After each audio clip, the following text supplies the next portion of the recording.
Good afternoon. जैसा कि हम लोग इससे पहले वाले लेक्चर में क्लाइमेट के बारे में स्टडी कर रहे थे, है ना। और क्लाइमेट पे 2 लेक्चर हो चुका है और पहले वाले लेक्चर में हम लोग बेसिक चीज़ों को क्लियर किए थे, है ना। और नेक्स्ट लेक्चर में हम डिटरमाइनिंग फैक्टर्स के बारे में देखे और मैकेनिज्म देखे। क्या देखें? मैकेनिज्म, है ना। तो मैकेनिज्म थोड़ा सा कॉम्प्लेक्स था, लेकिन इस डायग्राम में थोड़ा सा उसको और भी इजी वे में देखेंगे, समझेंगे, है ना। चलिए स्टार्ट करते हैं।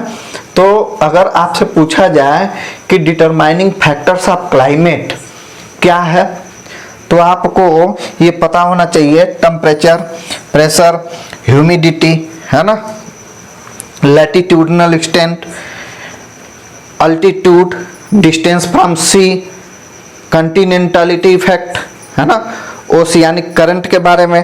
तो चलिए अब हम देखेंगे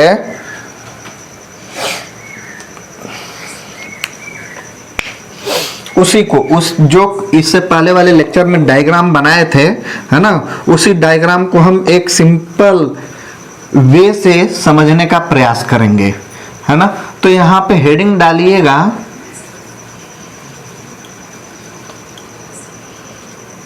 मैकेनिज्म ऑफ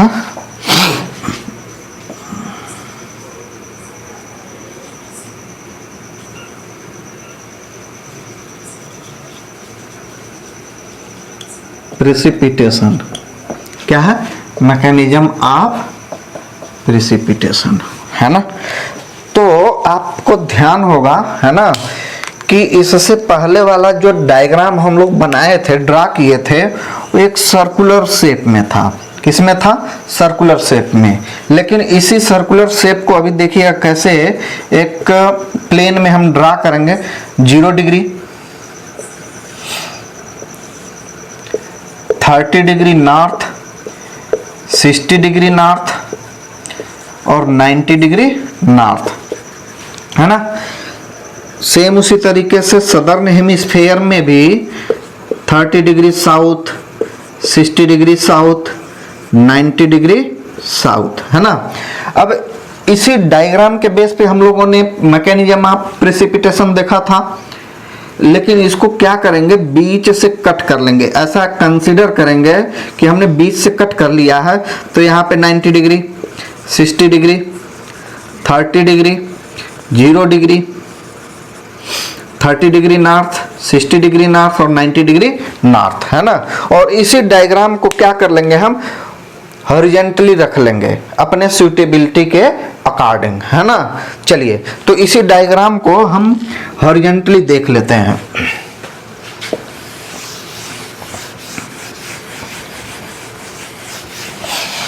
डायग्राम वही है ना, लेकिन अपने इजीनेस के अकॉर्डिंग हम स्टडी करेंगे।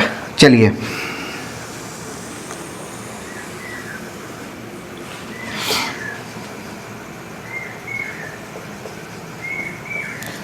Zero degree equator,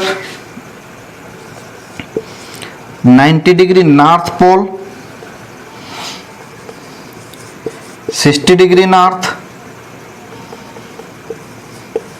30 degree north, 30 degree south, 60 degree south and 90 degree south pole, है ना। अब हम किए क्या थे, एक आइडियल कंडीशन कंसीडर किए थे कि जहां पे पूरे साल सोलर रेडिएशन कहां पे हिट करता है, डायरेक्ट इक्वेटर को, है ना। सोलर रेडिएशन कहां पे डायरेक्ट पहुंच रहा है, इक्वेटर पे। और स्लैंटली कहां पे पहुंचता है, पोल के तरफ, है ना, पोल के तरफ। अब आपको डायग्राम से ही क्लियर हो रहा होगा कि इक्वेटर पे पहुंचने वाले solar radiation short distance travel कर रहे हैं, जबकि पोल पे पहुंचने वाले सोलर रेडिएशन कंपेयर टू किसके, इक्वेटर के, एक्स्ट्रा डिस्टेंस ट्रेवल करना पड़ रहा है ना। और साथ ही साथ हमारे एटमॉस्फेयर में present dust particle, mixture of gases, water vapour के द्वारा इनका क्या कर लिया जा रहा है, अवशोषण कर लिया जा रहा है ना, जिसकी वजह से पोल पे टेम्परेचर क्या है, कम है, और इक्वेटर पे टेम्परेचर क्या है, मैक्सिमम है, ज्यादा है।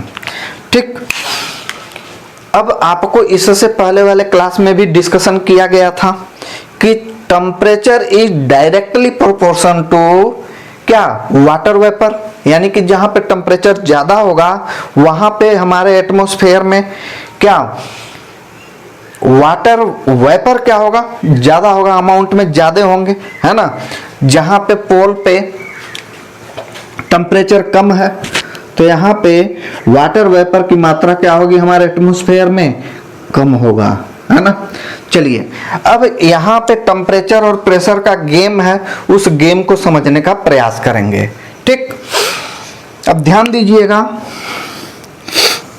अर्थ सरफेस के कांटेक्ट में चलने वाली हवा क्या होंगी, गर्म होंगी, क्योंकि इक्वेटर के आसपास टेम्परेचर क्या है, मैक्सिमम है, हाई है।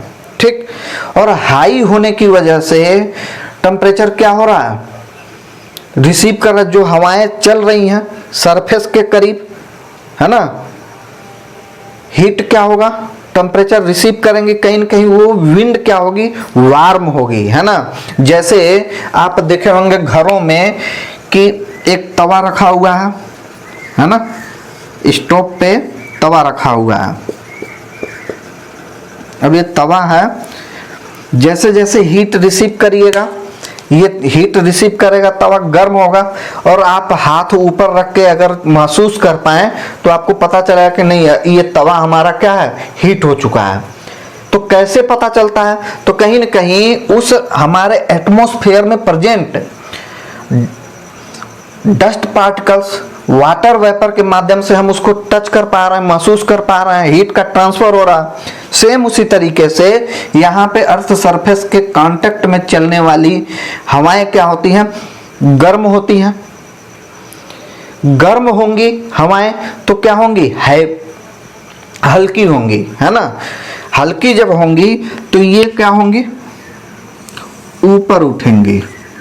यानी कि एक फीचर है, जब भी कोई हवा गर्म होती है, गर्म होगी तो हल्की होगी, और हल्की हवा ऊपर उठेगी, है ना।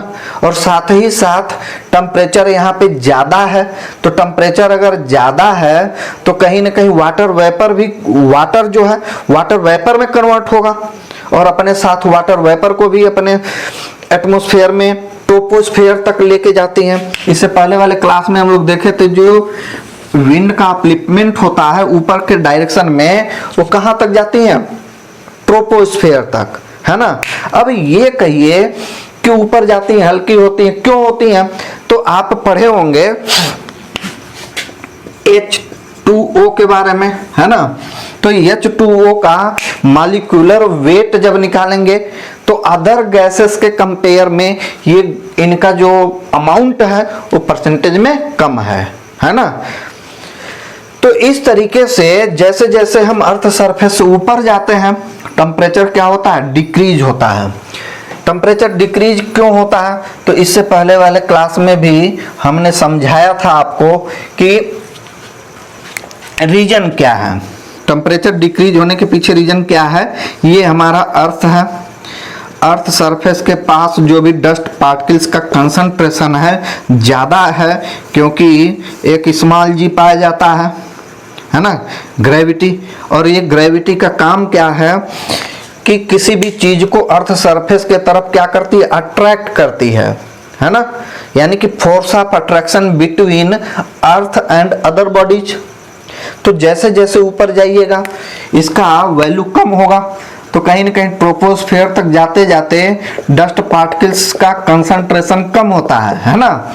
अब क्या है, सोलर रेडिएशन जो भी आता है, तो जहाँ पे डस्ट पार्टिकल्स कम है वहाँ पे सोलर रेडिएशन को कम ऑब्जर्व कर पाएगा, है ना, यानी कि कम रिसीव करेगा। और जहाँ पे डस्ट पार्टिकल्स ज़्यादा हैं वहाँ पे टेम्परेचर ज़्यादा रिसीव करेंगे, इसलिए टेम्परेचर क्या है, यानी कि अर्थ सरफेस के पास टेम्परेचर ज़्यादा है और जैसे जैसे ट्रोपोस्फेयर के आसपास जाइएगा टेम्परेचर ग्रेजुअली क्या होता है, डिक्रीज होता है। ठीक, अब ये जो हवा गर्म हुई थी अपने साथ वाटर वेपर को लेकर के आई है, तो टेम्परेचर कम होने की वजह से क्या होगा, कंडेंसेशन होगा। और जैसे ही ये ट्रोपोस्फेयर के आसपास जाती हैं हवाएं, ये क्लाउड का फॉर्मेशन करती हैं। क्या करती हैं, क्लाउड फॉर्मेशन। और जहां से हवा का अपलिफ्टमेंट हुआ है, विंड का अपलिफ्टमेंट हुआ है, ऊपर के डायरेक्शन में ये मूव करी हैं, वहां पे लो प्रेशर क्रिएट हुआ। और जहां पे जाती हैं वहां पे ट्रोपोस्फेयर के पास क्या, कौन सा प्रेशर क्रिएट करेंगी, हाई प्रेशर। ठीक, अब क्या हुआ, गर्म हवा के साथ वाटर वेपर गया और टेम्परेचर कम होने की वजह से ट्रोपोस्फेयर में ये वाटर वेपर किसमें कन्वर्ट हुए, कंडेंसेशन के माध्यम से वाटर ड्रॉपलेट के रूप में, वाटर ड्रॉपलेट के फॉर्म में कन्वर्ट हो गया। ठीक, और यही वाटर ड्रॉपलेट प्रेसिपिटेशन के रूप में अर्थ सरफेस पे अगेन फिर से वापस आ जाते हैं बारिश के रूप में। ठीक, अब ये वाटर ड्रॉपलेट तो पानी के रूप में, बारिश के मात्रा के रूप में अर्थ सरफेस पे आ गए। अब विंड जो है क्या हुई, ठंडी हुई, टेम्परेचर कम है, कोल्ड हो गई, तो ये ऊपर ट्रोपोस्फेयर के आसपास टकराने के बाद ये कई डायरेक्शन में स्प्रेड कर जाते हैं, मूव कर जाते हैं। ठीक है, अब कहा जाता है कि ये जो हवाएं हैं, विंड है, 30 डिग्री के आसपास, कहां पे, 30 डिग्री के आसपास अर्थ सरफेस पे नीचे उतर जाती हैं, है ना। तो क्या ऐसा भी हो सकता था, एक एग्जाम्पल के तौर पे क्वेश्चन उठता है कि अगर हम ये कहें ये हवाएं ठंडी होकर के पोल के तरफ पहुंच जाएं, है ना, और पोल के तरफ टेम्परेचर और भी कम है, यहां ठंडी हुई और नीचे उतर गई, हाँ, ऐसा भी हो सकता था विंड का सर्कुलेशन। लेकिन ऐसा नहीं होता है ना, ऐसा नहीं होता। क्यों नहीं होता, तो क्योंकि आपको पता है कि अर्थ जो है अपने एक्सिस के अलोंग रोटेट करती है और रोटेशन की वजह से एक सूडो फोर्स जनरेट होता है जिसको हम बोलते हैं कोरियालिस फोर्स। ठीक, और कोरियालिस फोर्स 0 डिग्री के आसपास निग्लिजिबल होता है और जैसे जैसे हम पोल के तरफ पहुंचेंगे इसकी वैल्यू बढ़ती जाती है। ठीक है, तो अगर हम यहां पे कहें Coriolis force equal to 2v sine theta, है ना, v क्या है, velocity of wind, 2v into sine 0 degree की वैल्यू क्या होती है, 0, है ना, यानी कि यहाँ पे कोरियालिस फोर्स की वैल्यू क्या हो गई, 0। ठीक ना, सेम इसी तरीके से अगर हम ये कहें Coriolis force equal to 2v sine theta, ये पोल की बात करेंगे, है ना, 2v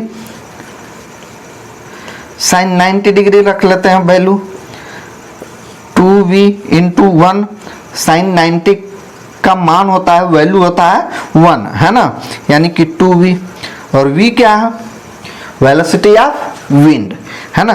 तो कोरियालिस फोर्स कहाँ पे है, मैक्सिमम पोल पे, और मिनिमम कहाँ पे है, यानी कि 0 के आसपास, निग्लिजिबल कहाँ पे है, इक्वेटर पे, है ना।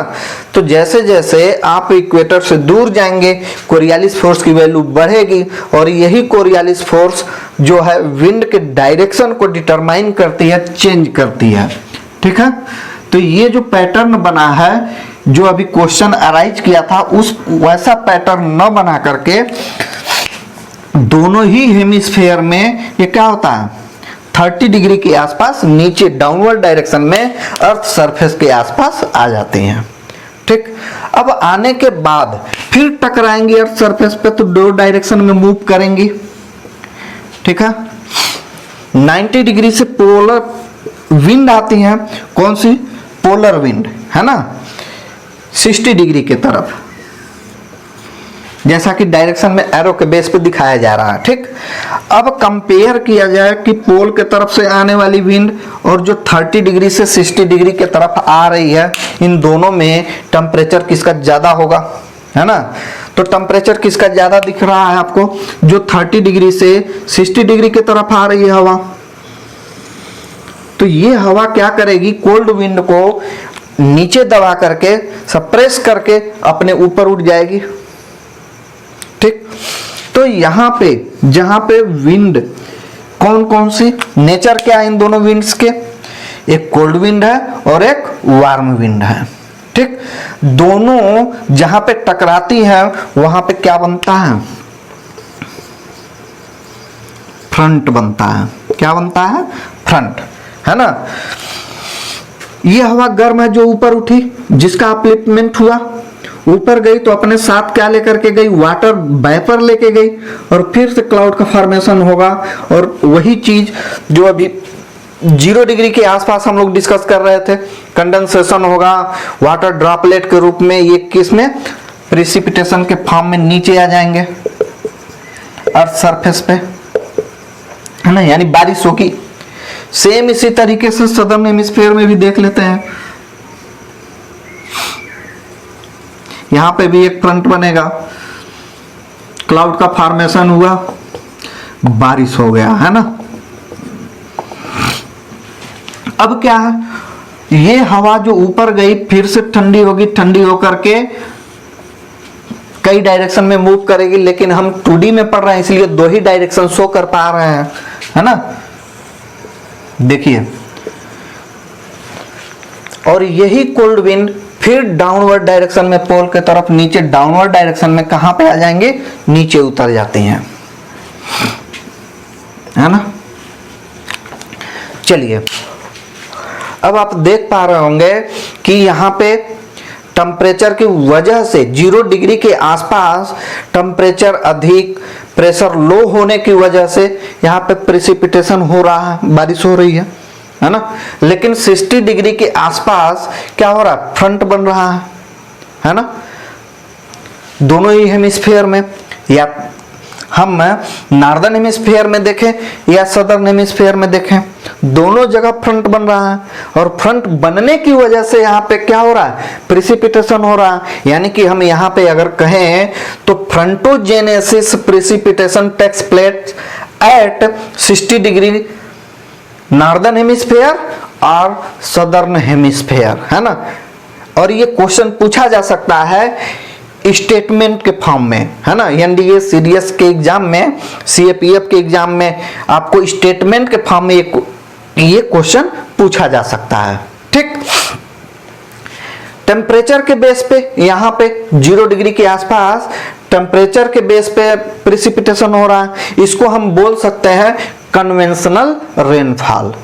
ठीक है ना, कन्वेक्शनल रेनफॉल, इसको बोलते हैं हिंदी में संवहनी वर्षा, है ना। और इसको हिंदी में जो फ्रंटोजेनेसिस रेनफॉल है उसको हम बोलते हैं हिंदी में वाताग्री वर्षा। ठीक है, चलिए, बारिश के बारे में जब हम पढ़ेंगे तो वहां पे अलग अलग डिस्कशन करेंगे कि क्लाउड का फॉर्मेशन कितने कितने हाइट पे होता है, तो कौन सा नाम दिया गया है ना, किस जगह पे जाएंगे, कितने डिग्री लैटिट्यूड पे जाएंगे तो कितना अमाउंट ऑफ रेनफॉल होगा, है ना। तो इंडिया में हम जब वेजिटेशन वगैरह पढ़ेंगे तो वहां पे इसको डिस्कस कर लेंगे। ठीक, अब हम बात करते हैं जहां पे विंड का अपलिफ्टमेंट हुआ है वहां पे लो प्रेशर बना है ना। 0 डिग्री पे अपलिफ्टमेंट हुआ है विंड का, लो प्रेशर 60 डिग्री के आसपास नॉर्दर्न हेमिस्फीयर में भी, और 60 डिग्री के आसपास सदर्न हेमिस्फीयर में भी विंड का अपलिफ्टमेंट हुआ है, यानी कि लो प्रेशर क्रिएट हुआ है। और वहीं ट्रोपोस्फीयर में उतने ही डिग्री लैटिट्यूड पे हाई प्रेशर जनरेट हुआ है ना। 90 डिग्री पोल पे जहां पे टेम्परेचर ऑलरेडी कम है वहां पे हाई प्रेशर बना हुआ है। क्यों? क्योंकि विंड क्या हो रहा है, डाउनवर्ड डायरेक्शन में आकर के यहाँ पे जम रही है, बैठ रही है ना। तो यहाँ पे हाई प्रेशर, और वही 90 डिग्री पे ट्रोपोस्फीयर के आसपास लो प्रेशर बना हुआ है ना। और ये फेनोमेना दोनों ही हेमिस्फीयर में होता है ना। डाउनवर्ड डायरेक्शन में high pressure, low pressure, high pressure, low pressure, है ना। अब इस डायग्राम को देख करके हम बहुत सारा कंक्लूजन ड्रा कर सकते हैं, है ना। चलिए यहां पे लो प्रेशर के आसपास देखते हैं हम। लो प्रेशर, हाई प्रेशर, है ना। लो प्रेशर और हाई प्रेशर 30 डिग्री नॉर्थ या साउथ हेमिस्फीयर पे आप देखिए तो हाई प्रेशर बना हुआ है। 0 डिग्री के आसपास क्या बना हुआ है, लो प्रेशर, है ना। तो देखिए यहां पे विंड का डायरेक्शन क्या है, एरो के बेस पे दिखाया गया है। तो दिखाया गया है विंड का जो डायरेक्शन है हाई प्रेशर से लो प्रेशर की तरफ है ना। 30 डिग्री साउथ से देखिए, 0 डिग्री के आसपास लो प्रेशर, 30 डिग्री साउथ पे हाई प्रेशर, यानी कि विंड का डायरेक्शन क्या शो कर रहा है कि विंड का फ्लो हाई प्रेशर से लो प्रेशर की तरफ होता है ना। हाई प्रेशर से लो प्रेशर की तरफ। फ्रंट कहां पे बनता है, फ्रंटोजेनेसिस रेनफॉल कहां होता है, टेम्परेचर के बेस पे रेनफॉल कहां पे होता है। High pressure, low pressure, temperature कैसे डिफरेंस हो रहा है, सोलर रेडिएशन कहां पे डायरेक्ट रेन हीट करता है और कहां पे स्लैंटली हीट कर रहा है ना। और ये भी देख रहे हैं कि कहां पे एक्स्ट्रा डिस्टेंस ट्रेवल करना पड़ता है सोलर रेडिएशन को। तो ये डायग्राम के बेस पे हम बहुत सारा चीज कंक्लूजन के बेस पे ड्रा कर सकते हैं, ठीक। चलिए अब यहाँ पे हम बात करेंगे जेट स्ट्रीम की, है ना। और ये जो जेट स्ट्रीम है हमारे क्लाइमेट को अफेक्ट करता है। कैसे अफेक्ट करता है, इसको जब हम इंडिया के क्लाइमेट को पढ़ेंगे तो हम उसको डिटेल में बात करेंगे। लेकिन यहाँ पे हम थोड़ा सा देखते हैं कि आखिर ये जेट स्ट्रीम होते क्या हैं और कैसे जेनरेट होते हैं, ठीक। चलिए तो यहाँ पे आप देखिए 30 डिग्री के आसपास ट्रोपोस्फेयर के लोअर लेयर में हवाएं, विंड क्या हो रही हैं, आपस में आकर के कोलाइड हो रही हैं, है ना। क्या हो रही हैं, कोलाइड हो रही हैं, यानी कि टकरा रही हैं, है ना। अब टकराने की वजह से क्या हो रहा है, डिस्टरबेंस क्रिएट होता है और डिस्टरबेंस क्रिएट होने की वजह से एक वेव जनरेट होता है, जिस वेव को हम बोलते हैं राजवी वेव, ठीक। अब वेव क्या होता है, जैसे आप तालाब में, जैसे मान लीजिए कहीं तालाब है ना, पानी भरा हुआ है, इसमें आप एक पत्थर का टुकड़ा फेंक दीजिए, है ना, नीचे आएगा। अब यहाँ पे एक ऐसे, है ना, डिस्टरबेंस क्रिएट होता है, लहरें बनती हैं वाटर सरफेस पे, लहरें बनती हैं, उनको क्या बोलते हैं, वाटर वेव, है ना। और उसी को समझने का प्रयास करिएगा कि यहाँ पे जब विंड आपस में टकराती हैं तो डिस्टरबेंस क्रिएट होता है। जैसे कि वाटर सरफेस पे, तालाब में देख लीजिए, नदी में आप कंकड़ फेंक करके देखिए, है ना, तो पानी में डिस्टरबेंस क्रिएट होता है। सेम उसी तरीके से विंड के टकराने की वजह से एक डिस्टरबेंस क्रिएट होता है और उस डिस्टरबेंस की वजह से एक वेव जनरेट होता है और उस वेव को हम क्या बोलते हैं, रॉजवी वेव। क्या बोलते हैं,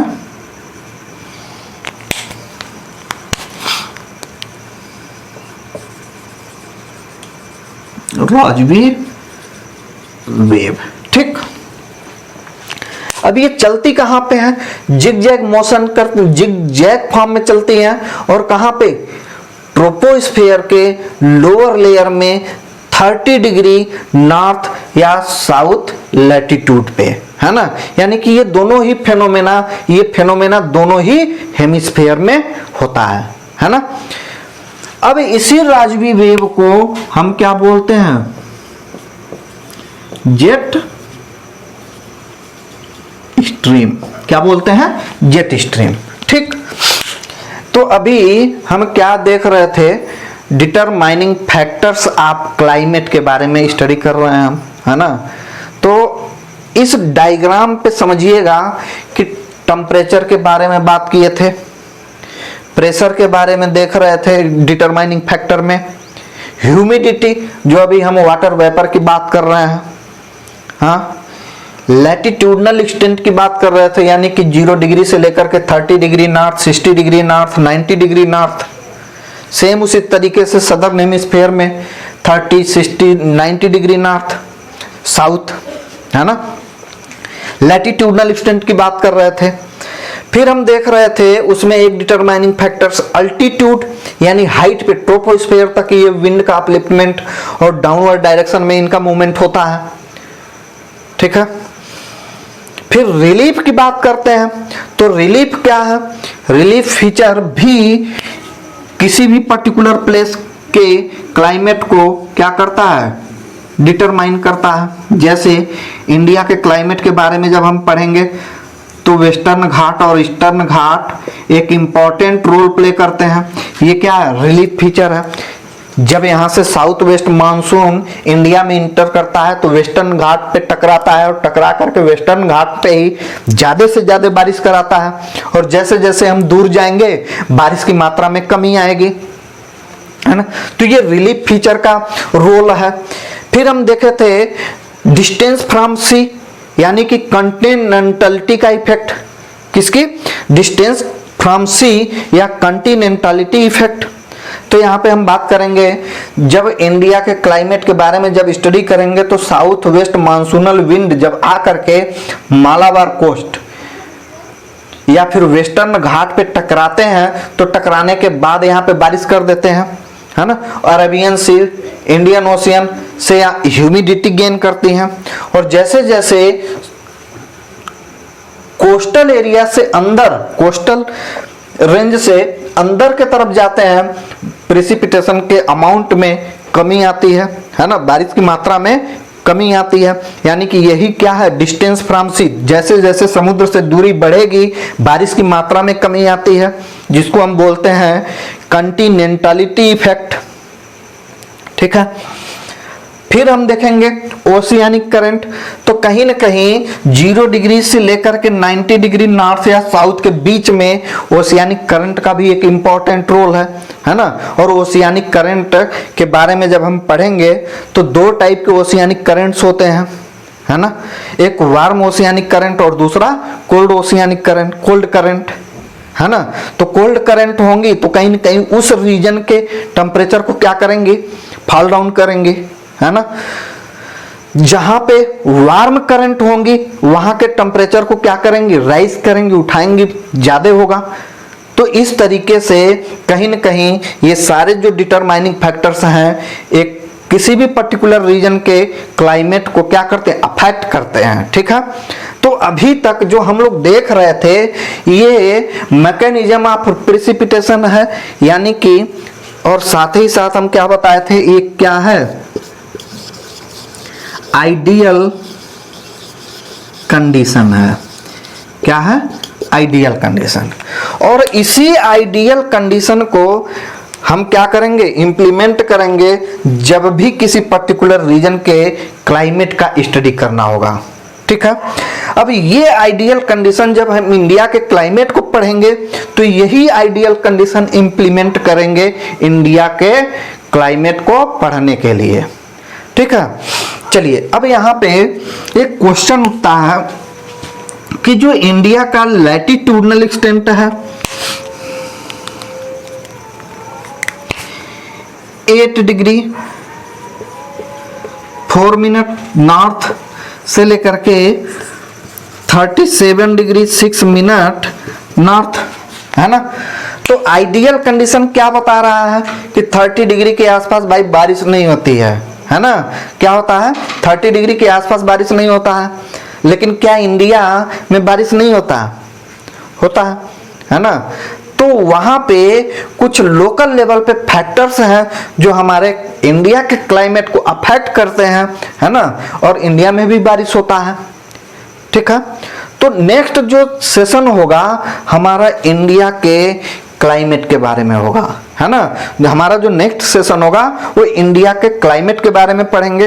और यही आइडियल कंडीशन इंप्लीमेंट करेंगे किसमें, इंडिया के क्लाइमेट को पढ़ते वक्त, है ना।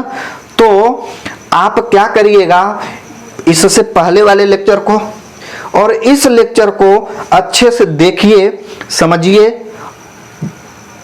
ताकि इंडिया के क्लाइमेट को जब हम स्टडी करें, पढ़ें, तो हमको समझने में आसानी हो, ठीक है। और बार बार इसका रिवीजन करते रहिए, है ना। यहाँ से क्वेश्चन खूब पूछा जाता है और लास्ट में क्लाइमेट के बेस पे क्वेश्चन बनाएंगे और उसको सॉल्व भी करेंगे, ठीक है। चलिए, थैंक यू।